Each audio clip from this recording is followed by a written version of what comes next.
Good morning dear student. Physics class 12। आज हम discuss करेंगे कैपेसिटर यूनिट फर्स्ट जो हमारी चल रही थी। इसके अंदर हम आज मैक्सिमम टॉपिक डिस्कस करने वाले हैं जो एग्जाम के अंदर भी काफी इंपॉर्टेंट रहने वाले हैं।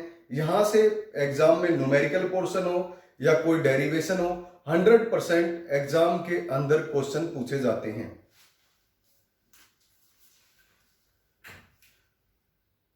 फर्स्ट हम बात करते हैं कैपेसिटेंस। ये क्वेश्चन आ सकता है या तो डिफाइन कैपेसिटेंस क्या होता है, या अनदर वे में पूछा जा सकता है आपका relation between Q and V. Q आपको पता है किसको रिप्रेजेंट करता है, चार्ज को, और वी किसको रिप्रेजेंट करता है, पोटेंशियल को। क्यू रिप्रेजेंट करता है चार्ज को, वी पोटेंशियल को। इनके अंदर जो रिलेशन होगी या तो रिलेशन पूछ सकता है या कैपेसिटेंस पूछेगा। अब रिलेशन की बात करते हैं हम। जो चार्ज होगा डायरेक्टली प्रोपोर्शन क्या होगा आपका, वी। चार्ज क्या होगा, डायरेक्टली प्रोपोर्शन वी। हमने कैपेसिटर का एक्सपेरिमेंट भी किया था और उससे पहले कैपेसिटर के बारे में आपको बताया भी था। कोई कैपेसिटर किससे रिप्रेजेंट करते हैं हम, टू पैरेलल प्लेट से। और ये कोई भी बैटरी या सेल से इसको कनेक्ट कर देते हैं, तब क्या होता है, ये चार्ज हो जाता है। जितना इसका पोटेंशियल ज्यादा होगा उतने ही इसके अंदर जो चार्ज होंगे वो भी क्या होंगे, ज्यादा होंगे। जितना पोटेंशियल क्या होगा कैपेसिटर का ज्यादा बढ़ेगा, उतना ही चार्ज क्या होंगे इसके अंदर ज्यादा स्टोर किए जा सकते हैं। तो यहां से क्या होगा, क्यू डायरेक्टली प्रोपोर्शन वी। और जब प्रोपोर्शनल साइन हटेगा तो क्यू किसके इक्वल आ जाएगा आपका, सी। और सी ही यहां पर क्या है, कांस्टेंट टर्म है। इसको हम बोल सकते हैं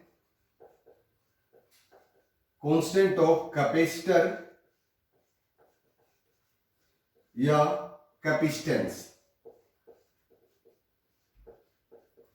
ये टर्म हो गई हमारे पास। इसके अंदर हमें रिजल्ट बस यही याद करना है, पूरी की पूरी यूनिट इस रिजल्टेंट पे ही डिपेंड है। और हमें पता है क्या था, पोटेंशियल अप्लाई करते थे, जितना ज्यादा पोटेंशियल होता था ये पोटेंशियल इसके इक्वल हो जाता था, बताया था इससे पहले लेक्चर में। और जब पोटेंशियल इक्वल होने का मतलब इन प्लेट क्या हो गई आपकी, फुली चार्ज होगी। और चार्ज किसके रूप में स्टोर हो जाता था प्लेट में, एनर्जी के रूप में। तो यहां से क्यू, क्यू क्या है आपका, डायरेक्टली प्रोपोर्शन वी। और ये प्रोपोर्शनलिटी का साइन हटा तो क्या आ गया, सी। जितना ज्यादा चार्ज उतना ज्यादा पोटेंशियल, या जितना पोटेंशियल इन प्लेट पर ज्यादा होगा उतना ज्यादा चार्ज उस प्लेट का होगा और स्टोर होगी, एनर्जी ज्यादा हो जाएगी। तो यहां पर ये सी आ गया। और सी क्या है आपका, कांस्टेंट ऑफ कैपेसिटर बोला जाता है या कैपेसिटेंस बोला जाता है। और यहां से सी अब बात करें तो किसके इक्वल हो जाएगा, जो हमारी इक्वेशन सेकंड है, from equation 2 C is equal to क्या हो गया, Q by V. C is equal to Q by V. Definition आप खुद भी लिख सकते हो, एग्जाम वगैरह के अंदर डेफिनेशन वगैरह कम ही पूछी जाती हैं। तो सी क्या हो गया आपका, Q by V. C is equal to Q by V. तो रेशियो किसकी, चार्ज और पोटेंशियल की जो रेशियो होती है वो क्या होती है, कैपेसिटेंस। अब इसकी यूनिट पूछी जा सकती है। यूनिट आपको पता ही है, चार्ज की यूनिट क्या होती है, कूलम। पोटेंशियल की क्या होती है आपकी, वोल्ट। कूलम पर वोल्ट किसकी यूनिट आ गई, इसकी एसआई यूनिट। और कूलम पर वोल्ट किसके इक्वल होता है आपका, फेराड के इक्वल। किसके इक्वल होता है, फेराड के इक्वल। ये कौन सी यूनिट हो गई हमारी, एसआई सिस्टम के अंदर यूनिट हो गई। अब सीजीएस के अंदर बात करें तो सीजीएस में जो इसकी यूनिट होगी, फेराड की जगह क्या आ जाएगा आपका, स्टेट फेराड। क्या आ गया आपका, स्टेट फेराड। ये इसकी यूनिट हो गई सीजीएस सिस्टम में। फेराड और स्टेट फेराड में रिलेशन जो होगी आपकी, ध्यान रख लेना। वन फेराड जो होगा आपका वो होगा 9 इंटू 10 की पावर 11 स्टेट फेराड। जो फेराड यूनिट है ये क्या है आपकी, बहुत ही लार्जेस्ट यूनिट है। इस फेराड की जगह फेराड यूनिट का यूज ना करके हम जो न्यूमेरिकल वगैरह होते हैं वहां पर किसका यूज करते हैं, माइक्रो फेराड, मिली फेराड, पिको फेराड, इनका यूज करते हैं। समझ में आ गया होगा।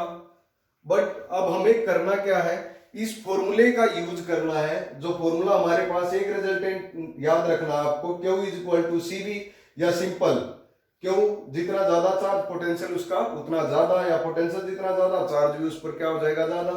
वी किसके इक्वल आ गया आपका, क्यू के इक्वल या यहां से क्यू कांस्टेंट सी वी, एक ये रिलेशन हमें याद रखनी है।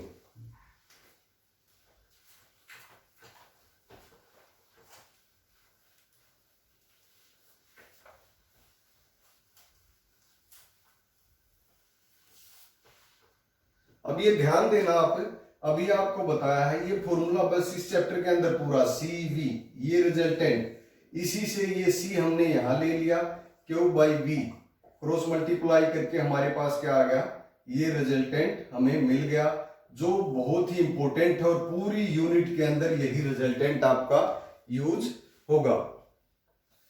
अब बात करते हैं हम, सी क्यू बाई वी आ गया। नेक्स्ट टॉपिक हमारा है कैपेसिटेंस ऑफ स्फेरिकल कंडक्टेंस। इसकी मैथमेटिकल एक्सप्रेशन देनी है स्फेरिकल कंडक्टेंस को। स्फेरिकल ले लिया हमने, ये क्या होगा अगर चार्ज यहां पर मान लिया हमने, इसकी रेडियस आर होगी और पोटेंशियल भी कुछ ना कुछ होगा। तो पोटेंशियल का आपको फॉर्मूला पता है, V किसके इक्वल होता है आपका, V is equal to 1/4πε0 Q by R। ये इससे पहले चैप्टर में हम करके आ चुके हैं और ये बता भी देता हूं किस तरह आया था, आपको पता भी होगा।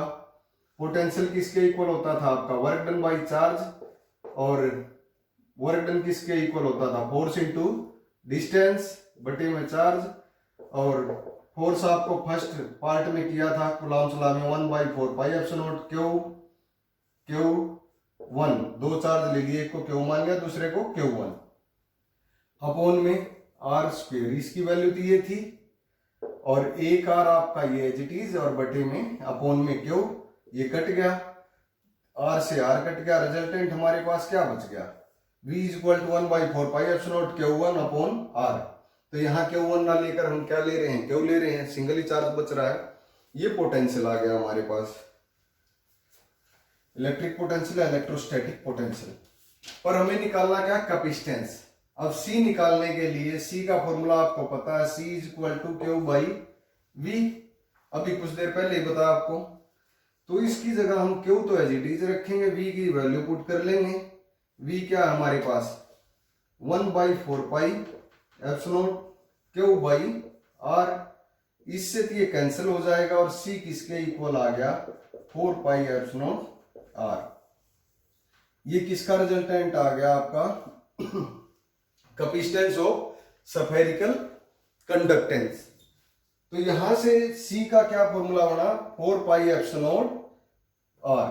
तो यहां C जो हुआ डायरेक्टली प्रोपोर्शन किस पर डिपेंड हुआ, रेडियस पर। किस पर डिपेंड हुआ, रेडियस। अगर रेडियस इंक्रीज होगी तो कैपेसिटेंस भी क्या होगा, इंक्रीज होगा। जो मटेरियल है उस पर डिपेंड नहीं होता स्फेरिकल कंडक्टेंस के अंदर जो कैपेसिटेंस है C।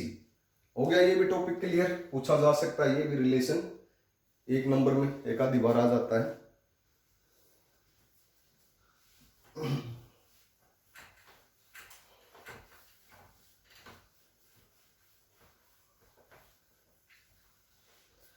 उसके बाद हम करेंगे combination of capacitor. Combination of capacitor important article है, जितने भी इस यूनिट के अंदर करवा रहा हूं 100% मैक्सिमम जितना भी चांस रहता है, जो भी क्वेश्चन या numerical 1 marks 2 marks 3 marks 5 marks के अंदर भी यहीं से पूछे जाते हैं क्वेश्चन।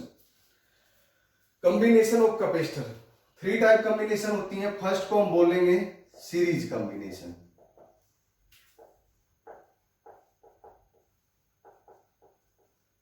सेकंड होगी हमारे पास पैरेलल कॉम्बिनेशन।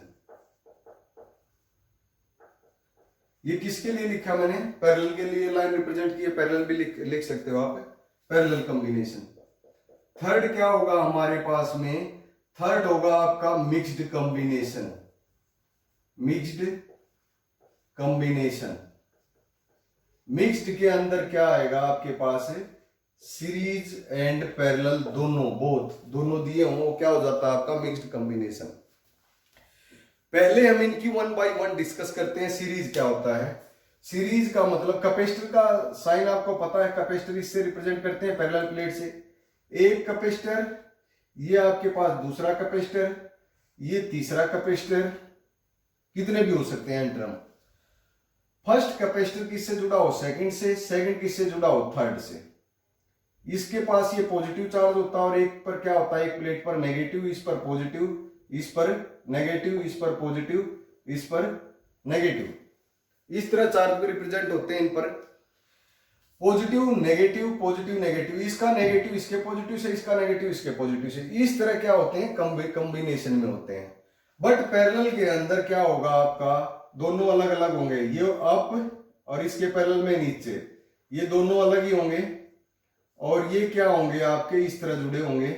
और इनको किससे जोड़ा जाएगा, किसी सेल या बैटरी से इस तरह जोड़ दिया जाता है। और इसको भी किसी सेल या बैटरी से इस तरह जोड़ दिया जाता है। ये तो कंडीशन हो गई सीरीज की, और ये किसकी हो गई, पैरेलल की। ये C1 कैपेसिटर है, ये C2 और ये C3। और यहां भी कैपेसिटर तो अलग अलग ही हैं। सीरीज और पैरेलल के अंदर मान लिया हमारे पास दो कैपेसिटर दे दिए, ये जुड़ गए। और इन दोनों, ये दोनों तो सीरीज में हो गए, और इनके नीचे ये क्या हो गया, इन दोनों के सीरीज में, ये किस में आ गया, इनके पैरेलल में। ये किसका एग्जांपल हो गया, मिक्स्ड कॉम्बिनेशन का। या अनदर इस तरह भी दे सकता है, एक कैपेसिटर ये हो गया, एक ये हो गया, ये दोनों किस में जुड़ रहे हैं आपके, पैरेलल में। और एक आगे इनके क्या जुड़ा हो, सीरीज में। इन दोनों का सोल्व करेंगे फिर इसके साथ। 10th के अंदर आप रेजिस्टेंस टॉपिक करके आए थे, उसके अंदर आपने अच्छी तरह किया है, सेम उसी तरह है। बट वहां पर तो formula according to Ohm's law V = IR use करते थे। बट यहाँ कैपेसिटर की बात है, C = Q/V यूज करेंगे। बस रिलेशन चेंज करना है, बाकी सारे के सारे कॉन्सेप्ट आपको वही यूज करने हैं, जिससे आसानी से समझ जाओ आप।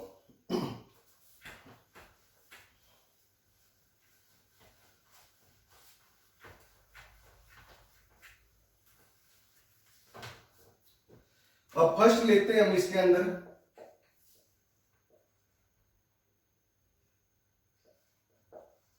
Combination of capacitor in series. Combination of capacitor in series, ये टॉपिक करेंगे हम।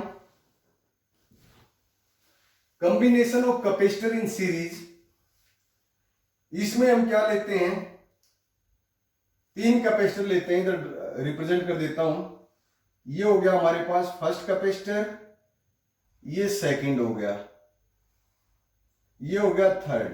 3 तक ही लेते हैं, वैसे कितने भी ले सकते हो आप।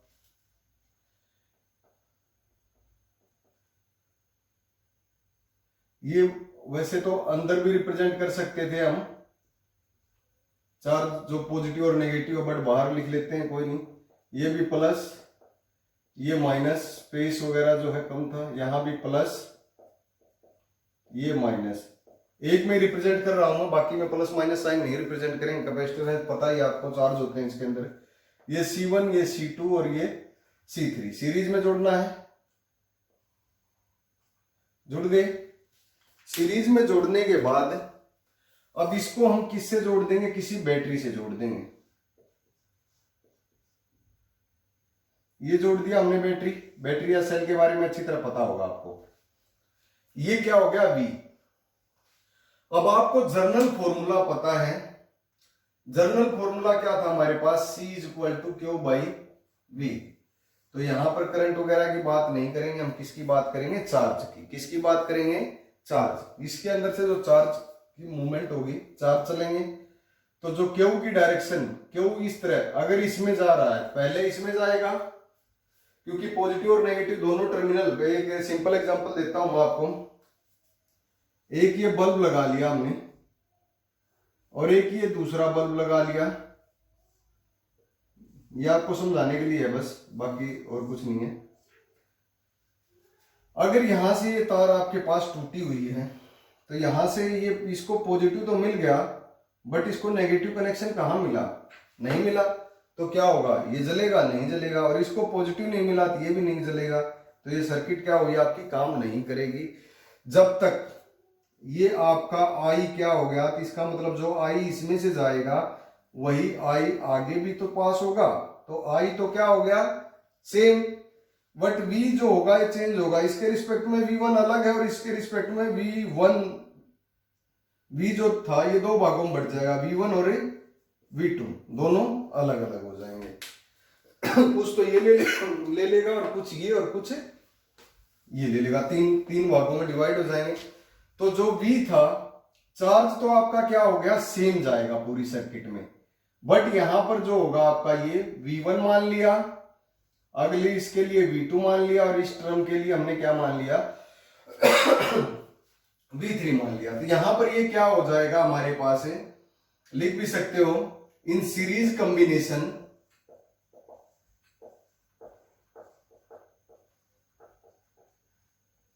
in series combination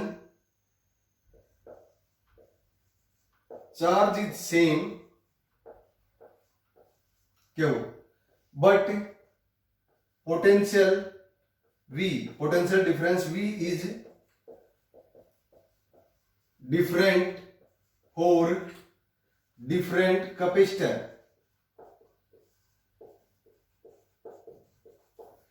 जो चार्ज हुआ ये चार्ज तो हर एक के लिए क्या होगा, समान होगा, बट जो V हुआ वो क्या हुआ, हर एक के लिए डिफरेंट हुआ। डिफरेंट कैपेसिटर के लिए भी डिफरेंट होगा, बट डिफरेंट कैपेसिटर के लिए जो चार्ज होगा वो क्या हो गया आपका, सेम हो गया। तो इसके अकॉर्डिंग जो चीज डिफरेंट होंगी वही चीज हमें लेके चलनी है। तो नेट V किसके इक्वल हो गया आपका, V1 plus V2 plus V3। आगे आपको पता है We know that, हम जानते हैं C is equal to Q by V, और यहां क्रॉस मल्टीप्लाई करेंगे तो V is equal to Q by C, और चार्ज आपका सेम है और ये क्या है आपका C अलग है। तो अगर V1 की बात करें तो V1 is equal to Q by C1, charge same था, और V2 की बात करें तो क्यू बाई C2, V3 की बात करें तो Q by C3। Put these value in equation first, ये वैल्यू किस में पुट करनी है आपको, इक्वेशन फर्स्ट के अंदर पुट करनी है।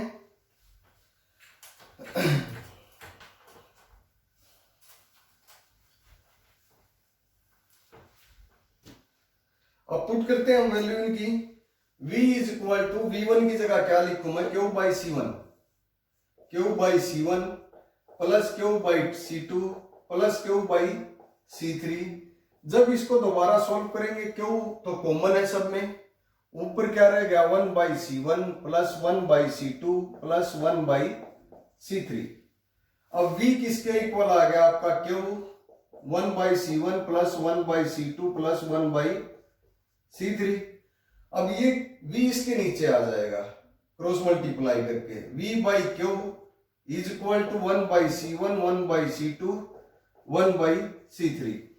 अब हमारे पास में क्या है, अभी देख रहे हो आप, ये क्या आपके पास C is equal to Q by V इधर ले जाएं और क्यू इधर ले आए तो ये 1 बाई C नहीं रहेगा। तो यहां हम क्या लिख सकते हैं, V बाई क्यू को क्या लिख सकते हैं हम, 1 बाई C।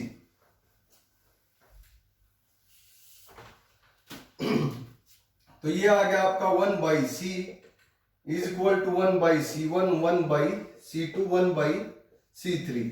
यहां S लिख देंगे छोटे में, क्योंकि S किसको रिप्रेजेंट कर रहा है, सीरीज को। हम क्या कर रहे हैं, सीरीज कॉम्बिनेशन। तो 1 बाई CS किसके इक्वल हो गया, 1 by C1 1 by C2 1 by C3। But ये 1 बाई CS की वैल्यू है, हमें चाहिए किसकी, CS, capacitor in series combination, ऊपर ले जाना पड़ेगा।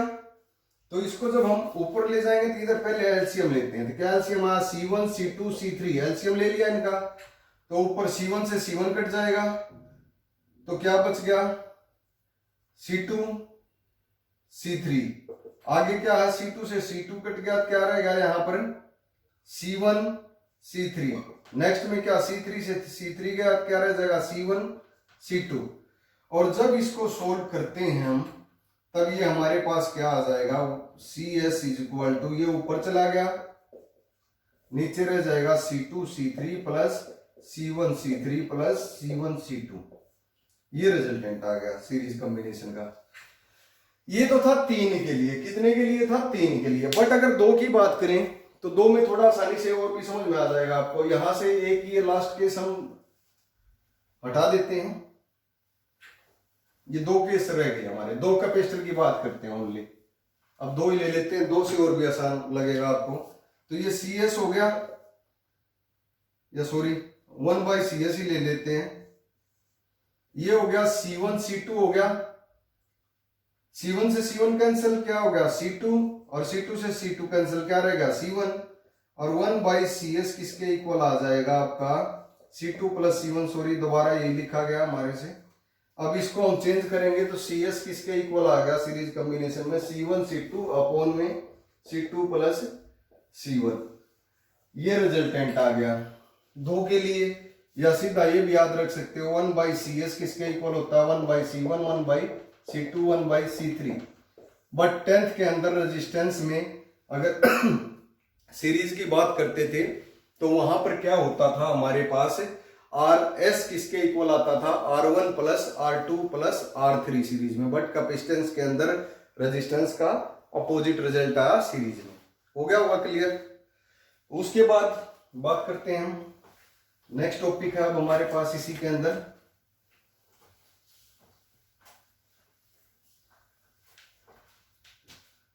Parallel combination.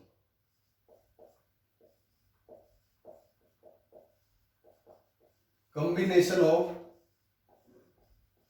capacitor in parallel। Parallel के अंदर किस तरह कंबाइन करेंगे कैपेसिटर को, उसका रिजल्टेंट C निकालना हमें। Combination of capacitor in parallel, तो पैरेलल के अंदर C निकालने के लिए हमें देखो हमारे पास एक कैपेसिटर ये है, एक ये है,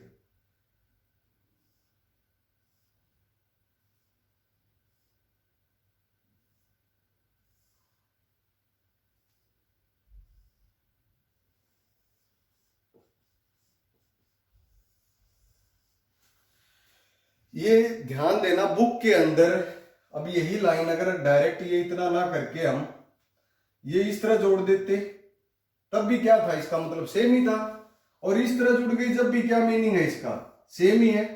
तो ये नहीं, आप ये मत देखना ये लाइन वगैरह टेढ़ी मेढ़ी किस तरह, सर्किट किसी भी तरह, एक वायर है, वायर अगर आपके पास ये इस तरह गई हुई है और यहां से करंट जा रहा है, जब भी यहीं आगे की तरफ ही जाएगा। अगर ये मुड़ गई, यहाँ करंट हमने दे रखा, जब भी करंट इसी में आगे ही निकलेगा। तो वही फिनोमिना इसके अंदर भी। ये आपका V है, ये कैपेसिटर C1, इसको क्या ले लिया हमने C2।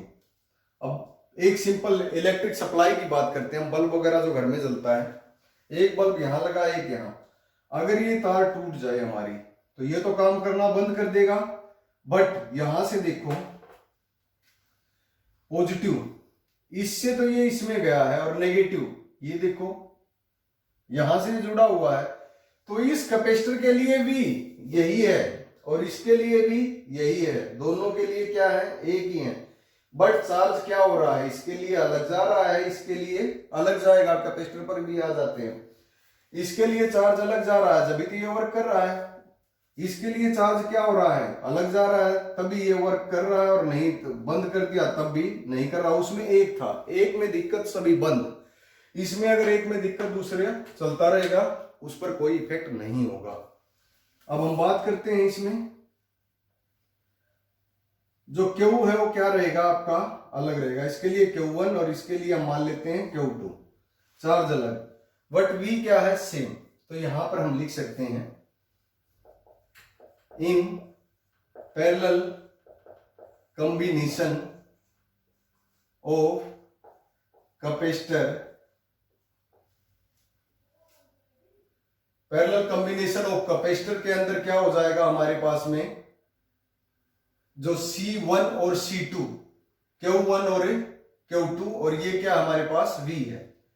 तो C1 और C2 और Q1 और Q2 और V, इसको हम किस तरह लिखेंगे, और C1 and C2 V is same and Q is different for different capacitor. जो Q होगा वो क्या होगा आपका, डिफरेंट होगा डिफरेंट कैपेसिटर के लिए। हो गया, जो चीज डिफरेंट होती है उसी को हम लेते हैं। जो टोटल चार्ज हो जाएगा किसके इक्वल होगा, Q हो गया आपका Q1 प्लस Q2, जो टोटल चार्ज हो गया किसके इक्वल हो गया, Q1 प्लस Q2। अब आपको पता है V नो डेट, वही फॉर्मूला हमें यूज करना है दोबारा। C is equal to Q by V, but Q किसके इक्वल हो जाएगा, cross multiply C V, Q1 is equal to C1V और Q2 is equal to C2V। V तो सेम है, कैपेसिटर डिफरेंट है और चार्ज डिफरेंट है। तो put this value in equation first, then Q is equal to, इसकी जगह हम लिखेंगे C1V प्लस C2V और V कॉमन आ गया, अंदर क्या रहेगा C1 प्लस C2, ये इसके अपोन में आ जाएगा। यहां से क्या आ जाएगा, ये सॉरी ऊपर लिख लेते हैं, स्पेस कम रहेगा नहीं तो फिर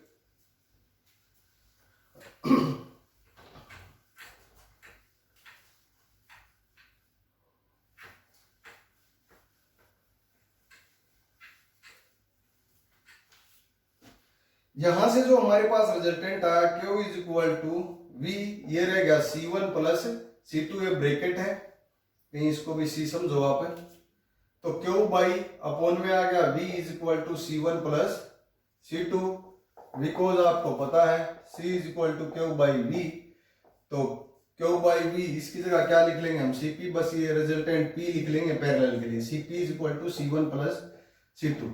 पैरेलल के अंदर सारे जुड़ते चले जाएंगे, C1 plus C2 plus C3, इस तरह दो केस हो गए। कॉम्बिनेशन किया हमने कौन कौन सा, सीरीज और पैरेलल, इन दोनों के से हम क्या निकाल सकते हैं, मिक्स्ड कॉम्बिनेशन। उसके बाद नेक्स्ट है इंपॉर्टेंट आर्टिकल है, 1 मार्क्स के अंदर सीधा नेट रिजल्टेंट भी पूछा जा सकता है, इस पर बेस न्यूमेरिकल भी आते हैं और डेरिवेशन भी आ सकती है। अब नेक्स्ट आर्टिकल की बात करते हैं हम, जो हमारे पास ये भी इंपॉर्टेंट है, आर्टिकल का नाम रहेगा to find capacitance of parallel plate capacitor.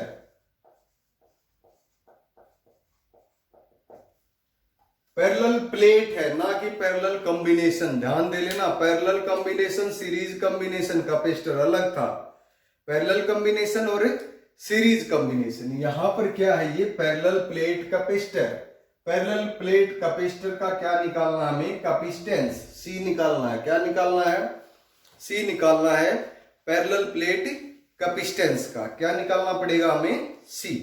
किस तरह निकालते हैं इसको भी देखते हैं। C इज इक्वल टू क्या हो जाएगा हमारे पास है, अब पहले तो पैरेलल प्लेट कैपेसिटर ले लेते हैं, इसी तरह रिप्रेजेंट कर लेते हैं प्लेट को हम, दो हमारे पास प्लेट हैं, इस पर चार्ज अब क्या हो जाएगा आपके पास प्लस, इस प्लेट पर क्या हो जाएगा नेगेटिव चार्ज। ये किससे जुड़ा हुआ आपका, V से जुड़ा हुआ है, इसका कुछ ना कुछ क्या है पोटेंशियल है, और इन दोनों प्लेट के बीच में क्या है, कुछ ना कुछ डिस्टेंस है, और इसके बीच में कोई ना कोई मटेरियल होगा, डाइलेक्ट्रिक सब्सटेंस, जिसमें क्या होगी एनर्जी स्टोर्ड होती है आपकी। इस प्लेट का भी कुछ ना कुछ एरिया होगा और इस प्लेट का भी कुछ ना कुछ एरिया होगा। एरिया को ऐसे रिप्रेजेंट किया, इस प्लेट की सरफेस चार्ज डेंसिटी होगी सिग्मा और इसकी भी सिग्मा होगी, दोनों की सरफेस चार्ज डेंसिटी होगी प्लेटों की, एरिया दोनों प्लेट का, इनके बीच की डिस्टेंस है और ये भी है। और ये क्या है, एक इलेक्ट्रिक फील्ड में भी रखे हुए हैं, इलेक्ट्रिक फील्ड इन प्लेटों की वजह से, चार्ज की वजह से कुछ ना कुछ इलेक्ट्रिक फील्ड भी तो प्रोवाइड होगी। तो इस आर्टिकल को हम बिल्कुल आसान बनाएंगे, ज्यादा डीप में कंफ्यूज ना करके आपको बिल्कुल इसके अंदर दो बातें याद रखनी है, डेरिवेशन किस तरह निकाली जाती है और इसका जो कैपेसिटेंस होता है वो किन किन फैक्टरों पर डिपेंड करता है। हमारा एग्जाम के अंदर +2 के अंदर बस इतना ही क्वेश्चन पूछा जाता है, तो बिल्कुल इजी मेथड बताऊंगा आपको जिससे आसानी से इसको कर सको, कंफ्यूज ना हो। स्कूल के अंदर आने के बाद इसके अंदर पूरा जितना और ज्यादा डीप में आपको जानना है उसके बारे में बताया जाएगा, बट एग्जाम से रिलेटेड आसानी से आप ऑनलाइन क्लासेस जो चल रही हैं इसका यूज कर सको, इसलिए बिल्कुल इजी मेथड, कंफ्यूज ना हो।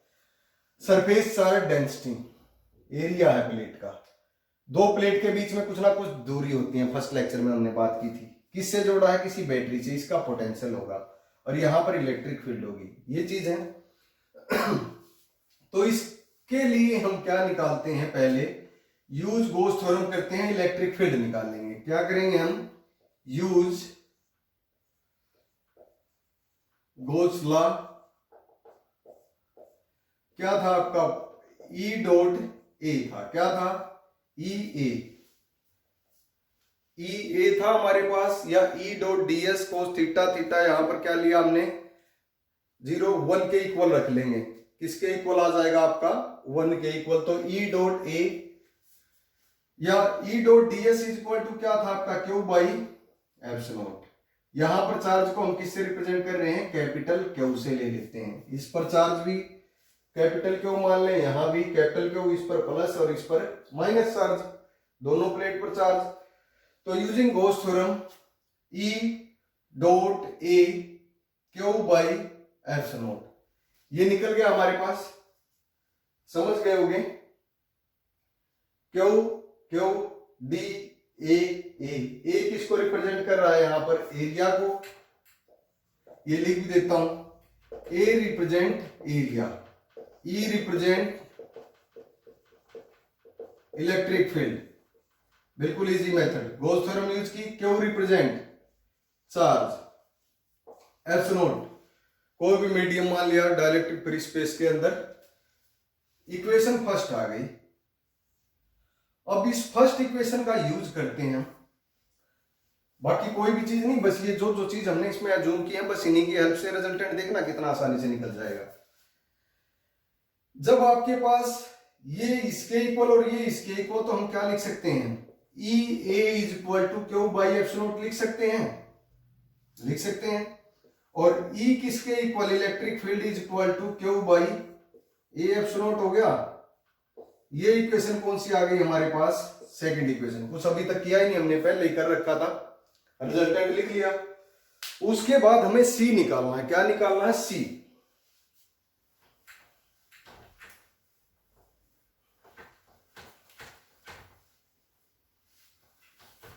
सी निकालने के लिए आप क्या करोगे, सी इज इक्वल टू क्या होता है आपको पता है, क्यू बाई वी।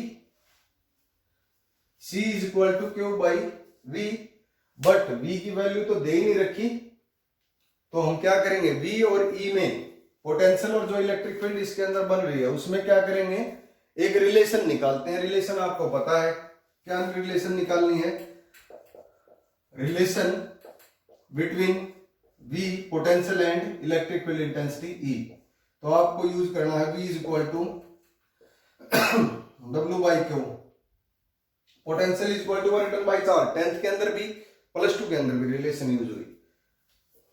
उसके बाद force is equal to, sorry work done is equal to force into D. D किसको रिप्रेजेंट कर रहा है, यहां लिख भी देता हूं, कहीं बाद में कंफ्यूज हो आप, कहीं पर आर लिख लेते हैं, कहीं पर डी लिख लेते हैं। ये डी इसलिए लिखा क्योंकि बुक वगैरह में डी रिप्रेजेंट कर रखा, कंफ्यूज में ना हो। एफ इंटू डी, और अपोन में क्या है, क्यू, और ये किसके equal, electric field. E is equal to F by Q था हमारे पास, तो ये किसके इक्वल आ गया, जो V आया हमारे पास रिजल्टेंट। इसको एक बार, इस इक्वेशन को इधर लिख लेता हूं मैं, E is equal to Q A epsilon, ये हमारे पास आ गई थी इक्वेशन नंबर 2। ये राइट करते रहना आप अपनी कॉपी के अंदर। तो यहां से ये क्या किसके इक्वल आ गया, E के इक्वल। तो V is equal to E D, E की वैल्यू हमारे पास थी, इसको इस इक्वेशन में पुट कर देंगे। V is equal to Q A epsilon D, और यहां से क्या आ गया हमारे पास, V आ गया। क्या आ गया, V, इक्वेशन थर्ड। अब सेकंड तो ये थी, थर्ड ये आ गई। अब हमें निकालना क्या था, C।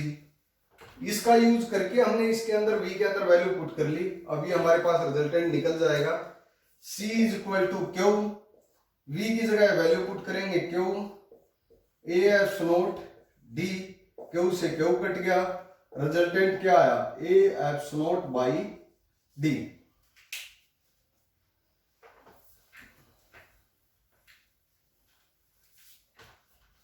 जो C आ गया, C किसके इक्वल आया, A epsilon by D. C किसके इक्वल आ गया आपका, A epsilon by D.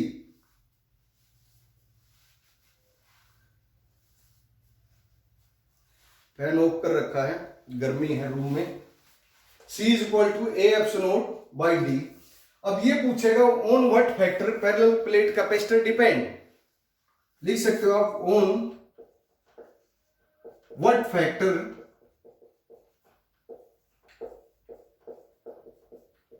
Capacitance of parallel plate depend.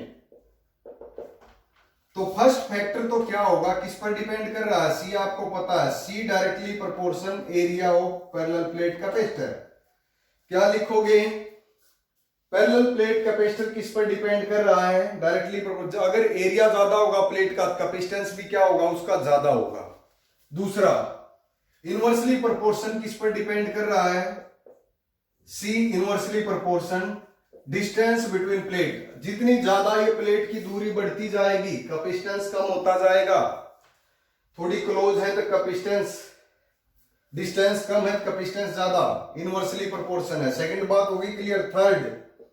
Third क्या होगा? Nature of material medium. Third क्या होगा? नेचर ऑफ मटेरियल या मीडियम। ये भी क्वेश्चन आया हुआ एग्जाम के अंदर, इंपॉर्टेंट क्वेश्चन है, पहला भी आया हुआ एग्जाम के अंदर और ये भी क्वेश्चन एग्जाम में पूछा गया है आपका।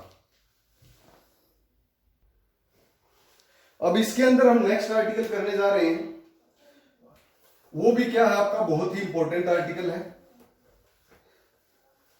वो भी बिल्कुल इजी मेथड से ही बताया जाएगा आपको, जिससे मुश्किलें ना हो, आसानी से आप समझ जाओ।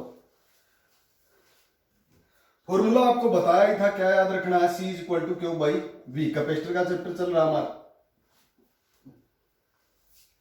अब हमें निकालना है एनर्जी स्टोर्ड इन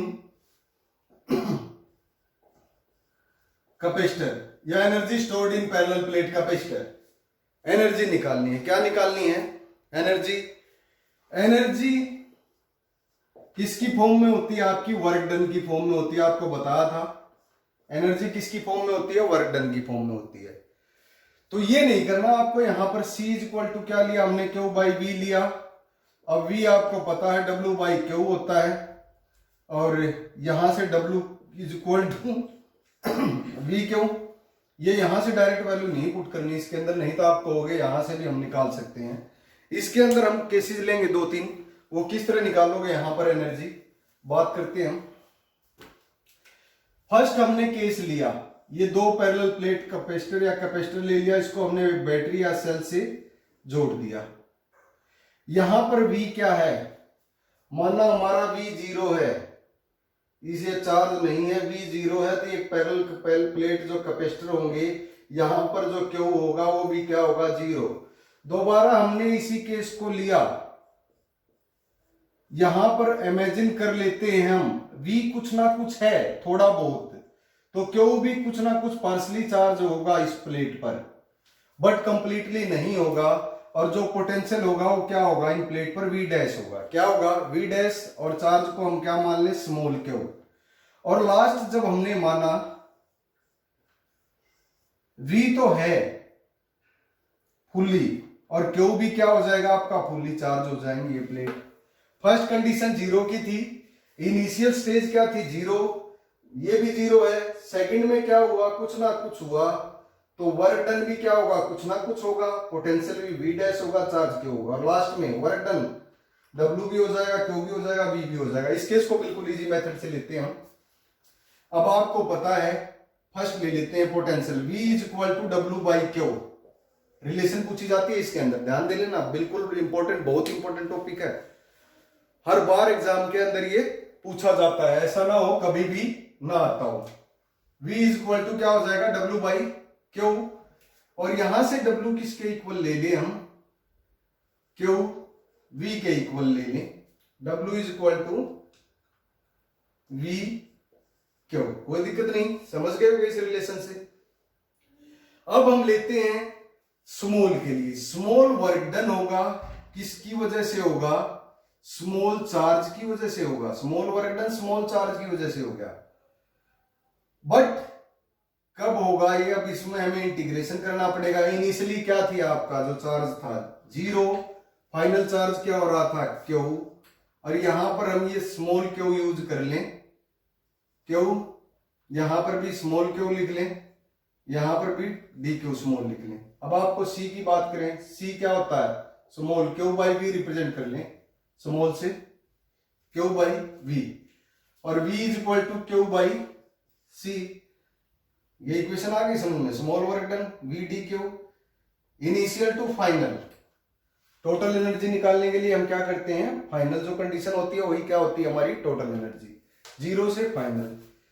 V की वैल्यू हमारे पास क्या आई है, ये है V की वैल्यू, इस V की जगह पुट कर देंगे, dW किसके इक्वल हो जाएगा, बोथ साइड इंटीग्रेशन करना पड़ेगा, V की जगह Q by C, 0 to Q, ये DQ, और dW का क्या हो जाएगा आपका W, और ये किसकी फॉर्म में आ गई, जो W है एनर्जी, U से रिप्रेजेंट करेंगे, और यहां पर ये क्या आ जाएगा, C तो कांस्टेंट है तो 1 बाई सी बाहर आ गया, अंदर क्या रहेगा 0 to Q, और ये आ गया Q DQ।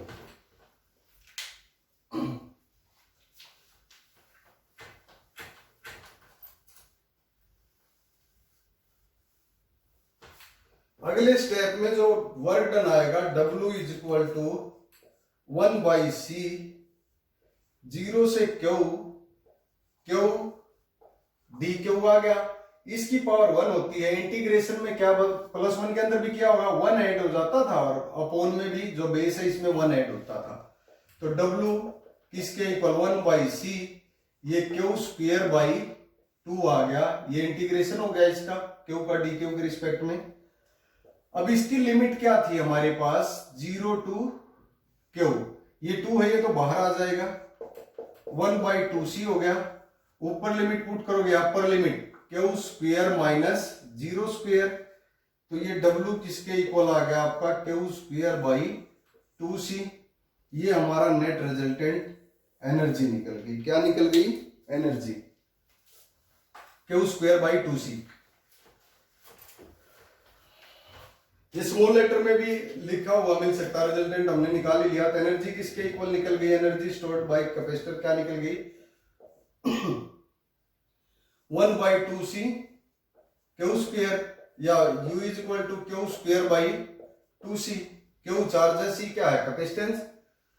अब आपको पता है C is equal to Q by V, C is equal to Q by V, तो इसकी जगह वैल्यू पुट कर लो, C की जगह Q square by 2 Q by V, तो ये कट के क्या आ जाएगा आपके पास में, C की जगह हमने क्या पुट किया क्यू बाई V, तो क्या हो जाएगा, ये डिवाइड बाई लिख के क्यू बाई V, V ऊपर चला गया, इससे ये कट गया, तो ये क्या आ जाएगा 1 बाई 2 क्यू V। एक तो रिजल्टेंट ये आ गया। अनदर रिजल्टेंट अब बात करें क्यू की, Q is equal to CV, इसकी जगह CV पुट कर देते हैं, तो क्या हो जाएगा 1 by 2 C square V square, क्योंकि क्यू का स्क्वायर है इसका स्क्वायर हो जाएगा, तो C square V square by C cut गया, तो एनर्जी क्या आ गई 1 बाई 2 CV स्क्वायर। तो ये भी रिजल्टेंट हो सकता है, ये भी हो सकता है, और ये भी हो सकता है। एग्जाम के अंदर जो है यहां से क्वेश्चन पूछे गए हैं, रिजल्टेंट भी पूछ लिया जाता है, energy stored in capacitor, relation किसके रिस्पेक्ट में, क्यू और V के रिस्पेक्ट में, C और V के रिस्पेक्ट में, क्यू और C के तीनों अलग अलग हैं, किसी की भी कोई भी पूछ सकता है, कंफ्यूज नहीं रहना है, और इनमें से कोई भी दो चीज दे रखी हो तो आप आसानी से एनर्जी निकाल सकते हो।